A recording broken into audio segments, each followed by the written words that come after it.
Hey guys, welcome back to my channel. எல்லோரும் எப்படி இருக்கீங்க? இன்றைக்கி எங்கள் ஊரில் மயிலாறு திருவிழா. ஸோ அது எப்படி நாங்கள் கொண்டாடணும் அப்படிங்கிறது தான் இந்த வீடியோ ஃபுல்லாக. காலையில் 10 மணிலேருந்து அடுத்த நாள் 3 மணி விடியற்கால 3 மணி வரைக்கும் திருவிழா கண்டினியூ ஆகிட்டு இருக்கோம். ஸோ இன்றைக்கி காலைல 10 மணிக்கு நாங்கள் பொங்கல் வைக்க ஸ்டார்ட் பண்ணிட்டோம். பொங்கல் வச்ச உடனே எல்லாத்தையுமே சாமி முன்னாடி இந்த மாதிரி ஒரு கூடையில் போட்டு வச்சுடுவோம். சக்தி வந்த உடனே நாங்கள் விளக்கேற்றிட்டு பூஜை ஸ்டார்ட் பண்ணிடுவாங்க கோவிலில். சக்திங்கிறது வந்து எங்கள் ஊரில் இருந்து ஒருத்தரை சூஸ் பண்ணி அவங்களுக்கு சக்தி வர வைக்கணும் அப்படிங்கிறது தான் இது. ஸோ சக்தி வந்த உடனே பூஜைலாம் ஸ்டார்ட் பண்ணிடுவாங்க. சக்தி வந்து ரொம்ப உக்கிரமாக இருப்பாங்க அப்படிங்கிறதால இத்தனை பேர் பிடிச்சிட்டு போகிறாங்க. கோவிலில் சுற்றிட்டு வந்து ஸ்டார்ட் பண்ணிடுவாங்க. ஸோ நாங்கள் விளக்கேற்றிட்டு கோவில்லையும் அர்ச்சனை ஸ்டார்ட் பண்ணிடுவாங்க. ஸோ அதெல்லாம் முடிச்சுட்டு பொங்கல் மாவிளக்கு எல்லாத்தையும் அந்த கூடைக்குள்ளே வச்சுட்டு தலையில் சுமந்துட்டு போவாங்க. பார்க்கவே ரொம்ப சூப்பராக இருக்கும். நானும் சுமந்துட்டு தான் போனேன். Like it kind of reminds me like still we are following the tradition which I really like it. Like எங்கள் ஊரில் ஃபாலோ பண்ணுறோம் அப்படின்னு. இப்போ வந்து பார்த்திங்கன்னா ஈவினிங் ஆகிடுச்சு. ஈவினிங் இப்போ லைட்டெல்லாம் கொஞ்சம் தெரியுது.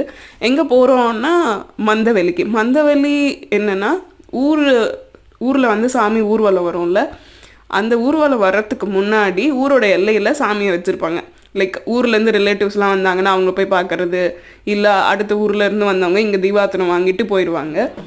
அது பேர் மந்தவள்ளி சொல்லுவோம். அங்கே வந்து பார்த்திங்கன்னா வான வேடிக்கை, இந்த மாதிரி எருது விடுறது, அப்புறம் முள்ளேறிதல், அந்த மாதிரிலாம் இருக்குது. இந்த காளமாடு விடுறது, எருது விடுறதுனா காளமாடு அப்படி இல்லை, அந்த குட்டிக்கு 1 இயர் தான் ஆகும்னு நினைக்கிறேன். அது கொம்பு இப்போ தான் வந்திருக்கு. ஸோ அந்த மாதிரி ஒரு ட்ரெடிஷ்னலாக ஃபாலோ பண்ணுறோம்.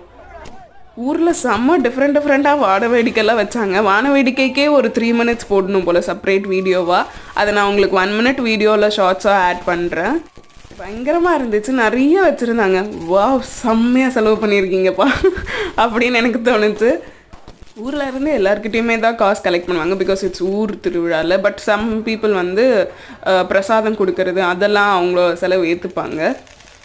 இந்த மாதிரி டிஃப்ரெண்ட்டாக வச்சாங்க. ஒன்று ஸ்டார்ட் பண்ணிட்டா ஒரே ஒரு வெடியை பற்ற வச்சுட்டா அது வந்து ஒரு 10 வெடி முடிஞ்சதுக்கப்புறம் தான் ஸ்டாப் ஆகும். அந்த மாதிரி கண்டினியூஸாக அந்த மாதிரி ஏதோ பயங்கரமாக பண்ணியிருந்தாங்க. ஸோ மந்தவெளியிலேருந்து முடிஞ்சுட்டு வீட்டுக்கு எல்லோரும் வந்துட்டோம்.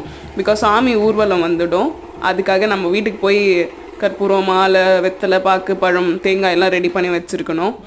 மேலே தாளத்தோட சாமியை வந்து ஊர்வலமாக அழைச்சிட்டு வந்துருந்தாங்க. ஒரே ஆட்டம் பாட்டம் கொண்டாட்டம் தான்.